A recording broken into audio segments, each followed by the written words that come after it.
नहाए धोए क्या हुआ जो मन का मैल न जाए, मीन सदा जल में रहे धोए बास न जाए। यानी कि कहने का तात्पर्य है कि सिर्फ नहाने धोने से, शरीर को बाहर से साफ करने से क्या होगा अगर मन ही मैला है, अगर मन ही शुद्ध नहीं है तो तन की शुद्धि का कोई फायदा नहीं। जिस प्रकार से मछली हमेशा जल में रहने के बाद भी, यानी कि हर समय पानी से धुलती रहती है, फिर भी उसके शरीर की बास नहीं जाती, इसी प्रकार सबसे ज्यादा जरूरी है अपने मन की शुद्धि करना।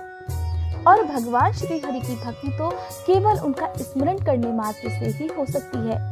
कार्तिक मास जो कि भगवान विष्णु का सबसे प्रिय मास माना जाता है, ऐसे में भगवान विष्णु की कहानियां, भगवान विष्णु की कथाएं और उनके महात्म्य का वर्णन जो भी भक्त श्रद्धा पूर्वक करता है, सुनता है या दूसरों को सुनाता है, भगवान विष्णु की कृपा उन्हें अवश्य प्राप्त होती है। और इससे पहले के अध्याय में आपने सुना कार्तिक मास का 20वां अध्याय। आज सुनिए कार्तिक मास का 21वां अध्याय। 20वें अध्याय में आपने सुना कि काशी जाकर किस प्रकार पापों से मुक्ति मिल जाती है। यहाँ तक की कथाएं सुनने के बाद ऋषियों ने कहा, हे सूत जी महाराज, अब कार्तिक शुक्ल की अष्टमी, जिसे गोपाष्टमी भी कहते हैं, उसका महात्म्य सुनाने की कृपा कीजिए।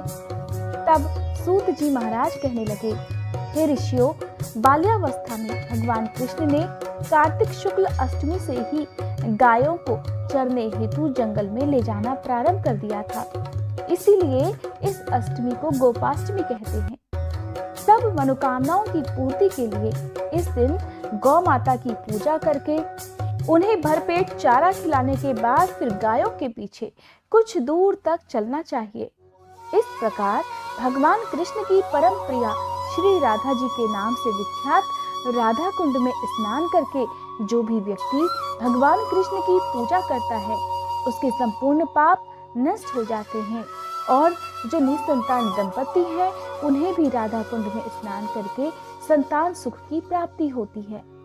गोपाष्टमी के दिन की महिमा का वर्णन करते हुए श्री सूत जी महाराज ने आगे कहा, इस दिन सायंकाल में गोधूली बेला के समय गौओं के पीछे पीछे चलने से अनेक जन्मों के पाप जड़ सहित नष्ट हो जाते हैं। और इस दिन केवल एक गाय का दान करने से ही असंख्य गौओं के दान का फल प्राप्त होता है। गाय की सेवा करने से परम पद की प्राप्ति होती है। अगर संयोगवश इस दिन शाम के समय श्रवण नक्षत्र हो तो यह जयंती योग होता है। जयंती योग युक्त गोपाष्टमी को स्नान दान आदि करने से मनुष्य निश्चय ही मोक्ष को प्राप्त करता है, इस बात में कोई भी संदेह नहीं। और आपकी जानकारी के लिए मैं आपको बता दूं कि साल 2021 में 11 नवंबर गुरुवार के दिन गोपाष्टमी है। इसलिए अगर निसंतान दंपति आज के दिन भगवान कृष्ण की विधिवत पूजा करके गौओं की सेवा करके अगर राधा कुंड में स्नान करें तो उनकी मनोकामना पूर्ण हो जाती है। अब सभी ऋषि मुनियों ने श्री सूत जी महाराज से कहा कि हे सूत जी महाराज, हमें कृपया कर गोपाष्टमी के महत्व का वर्णन कीजिए और साथ ही इस दिन सुनी जाने वाली जो कथा प्रचलित है उसे भी कृपया कर सुनाइए। तब सूत जी महाराज ने आगे कहा, गोपाष्टमी के दिन सूर्योदय से पहले उठकर नित्य कर्म से निवृत्त होकर स्नान करना चाहिए। फिर गौओं और उनके बछड़ों को भी स्नान कराना चाहिए। गौ माता के अंगों में मेहंदी, रोली, हल्दी आदि के थापे लगाने चाहिए और फिर गौओं को पूर्ण रूप से सजाया जाना चाहिए। धूप, दीप, पुष्प, अक्षत, रोली, गुड़, जलेबी, वस्त्र और जल से गौ माता की पूजा करके आरती उतारनी चाहिए। पूजा करने के बाद गौ ग्रास निकालकर गौ माता की परिक्रमा करनी चाहिए। परिक्रमा करने के बाद गौओं के पीछे पीछे कुछ दूर तक चलना चाहिए।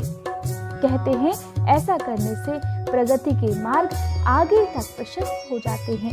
ऐसे व्यक्तियों के जीवन में कभी भी उन्हें असफलता का सामना नहीं करना पड़ता।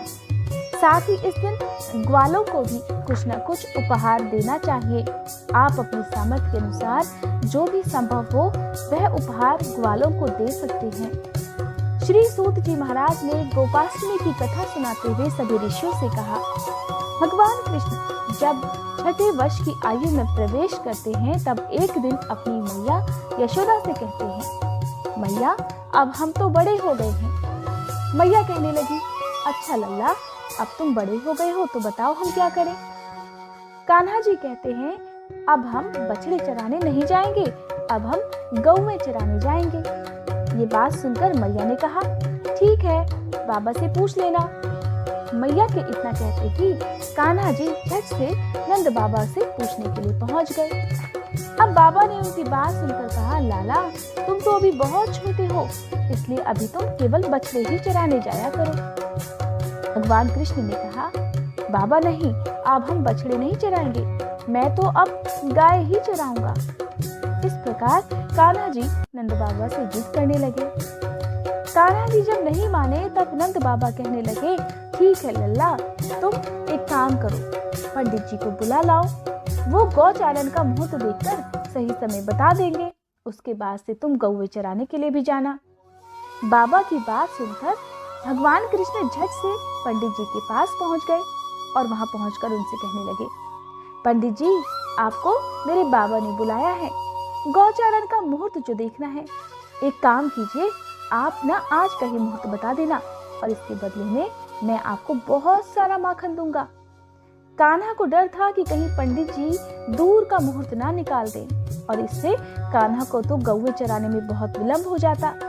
इस प्रकार पंडित जी नंद बाबा के पास पहुंच गए। बार बार पंचांग देखकर कान्हा जी की बात मन में विचारने लगे और गणना करने लगे। उन्हें इस प्रकार देर करते देखकर नंद बाबा ने उनसे पूछा, पंडित जी क्या बात है, आप बार बार क्या गिन रहे हैं? तब पंडित जी कहने लगे, क्या बताएं नंद बाबा जी, केवल आज का ही मुहूर्त निकल रहा है और इसके बाद तो आने वाले 1 साल तक कोई भी मुहूर्त नहीं है। पंडित जी की बात सुनकर नंद बाबा ने कान्हा जी को गौचारण की स्वीकृति दे दी। अब कान्हा जी कोई समय कार्य कर ले वही शुभ मुहूर्त बन जाता है। बस उसी दिन से कान्हा जी ने गौचारण प्रारंभ कर दिया और वह शुभ तिथि थी कार्तिक मास के शुक्ल पक्ष की अष्टमी। कान्हा के गौचारण आरंभ करने के कारण ही यह तिथि गोपाष्टमी कहलाई। इस प्रकार श्री सूत जी महाराज ने सभी ऋषियों को गोपाष्टमी का महत्व और इस दिन सुनी जाने वाली कथा भी सुनाई। कहा जाता है कि गोपाष्टमी के दिन जो भी भक्त श्रद्धा पूर्वक भगवान विष्णु के साथ साथ कृष्ण भगवान की भी पूजा करता है, उनके जीवन में कोई दुख नहीं रहता। गोपाष्टमी की शाम को जब गायें घर लौटती हैं तब फिर उनकी पूजा की जाती है। उन्हें अच्छा भोजन दिया जाता है। खास तौर पर गोपाष्टमी के दिन गायों को हरा चारा खिलाना चाहिए। जिनके घरों में गाय नहीं होती वे लोग गौशाला में जाकर गायों की पूजा कर सकते हैं, उन्हें गंगा जल फूल चढ़ा सकते हैं, उनका पूजन कर दिया जलाकर गुड़ खिला सकते हैं। साथ ही जो औरतें भगवान कृष्ण की पूजा करती हैं, गायों को तिलक लगाती हैं और इस दिन भजन कीर्तन करती हैं, भगवान कृष्ण हमेशा उन पर अपना आशीर्वाद बनाए रखते हैं। आप गौशाला में हरा चारा और दूसरा जरूरत का सामान भी दान कर सकते हैं। हमारी हिंदू संस्कृति में गौ माता का सबसे ज्यादा महत्व है। गाय को माता का दर्जा दिया गया है और पुराणों में गाय की पूजा, उसकी रक्षा, पालन पोषण, इसको मनुष्य का सबसे परम कर्तव्य माना गया है। इसलिए हम सभी को गौ माता की सेवा करनी चाहिए, क्योंकि वो भी हमें एक माँ की तरह ही पालन करती हैं। गौ माता के शरीर में सभी देवी देवताओं का वास होता है, इसीलिए हमारे हिंदू धर्म में गौ माता को सबसे पूजनीय माना जाता है और इनकी पूजा करने से कार्तिक मास में सभी देवी देवतागण प्रसन्न हो जाते हैं। गोपाष्टमी के बारे में एक और मान्यता प्रचलित है। माना जाता है कि इस दिन ही देवराज इंद्र ने भगवान कृष्ण के सामने अपनी हार स्वीकार की थी और इसके बाद भगवान कृष्ण ने गोवर्धन पर्वत को नीचे उतार कर रखा था। कहा जाता है कि तभी से गोपाष्टमी का पर्व बड़ी धूमधाम से मनाया जाता है। इस दिन गायों के साथ उनके बछड़ों की भी पूजा करनी चाहिए। ये थी आज की वीडियो। कार्तिक मास का अगला अध्याय सुनने के लिए कृपया आप मेरे चैनल पर आने वाली वीडियोस का इंतजार जरूर कीजिएगा। आज की ये वीडियो अगर अच्छी लगी हो तो वीडियो को लाइक करके कमेंट बॉक्स में कृष्ण भगवान की जय लिखना मत भूलिएगा।